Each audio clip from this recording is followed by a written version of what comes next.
Christelle Ozer, je suis l'auteur du polar L'affaire Ange Soleil, le dépeceur d'Aubervilliers, publié chez l'Harmattan.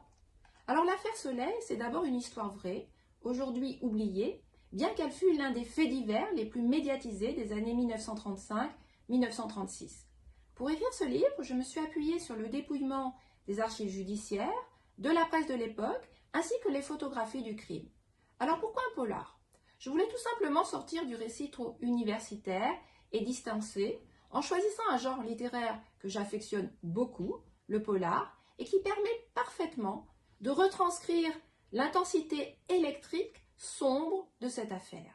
Dans ce livre, on retrouve tous les codes du roman policier, avec une intrigue intense, portée par une enquête menée par le célèbre commissaire de police Marcel Guillaume et le juge d'instruction Edmond Lanoir, qui avait déjà dirigé l'affaire Nozière, jusqu'au procès du criminel Ange Soleil, qui, par sa personnalité perverse, narcissique et séductrice, est considéré en février 1935 comme le nouveau Landru. L'histoire se passe dans la communauté antillaise de Paris. Elle nous plonge dans un Paris interlope, nocturne, celui des cabarets de jazz de Big In, car la victime, Séverine, est une danseuse exotique née à la Martinique. Son corps est découvert en 8 morceaux dans une malle cimentée d'un appartement d'Aubervilliers, et le livre s'appuie sur les vraies auditions des témoins qui, pour beaucoup, sont d'origine martiniquaise et guadeloupéenne.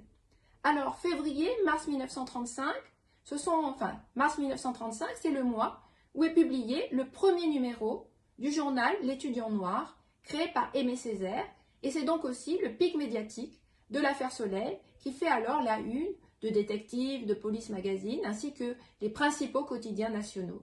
Et c'est donc sûrement pas une coïncidence, cela correspond à la montée du populisme, du péril noir, qui va instrumentaliser l'affaire Soleil, ce criminel martiniquais métis, qui va littéralement fasciner les Français, notamment par son charme décrit comme machiavélique, et cela même où on envisage au même moment les célébrations des fêtes du tricentenaire du rattachement des Antilles à la France.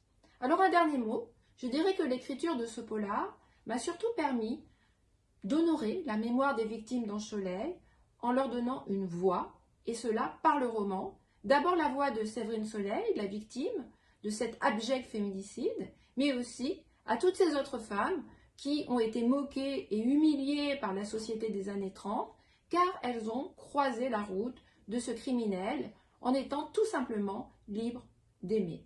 Et donc c'est une histoire forte, puissante, qui inspira directement le poète Aimé Césaire dans Cahiers d'un retour au pays natal, mais aussi Jean Genet, faisant d'Ange Soleil un de ses personnages fantasmés dans Notre-Dame des Fleurs.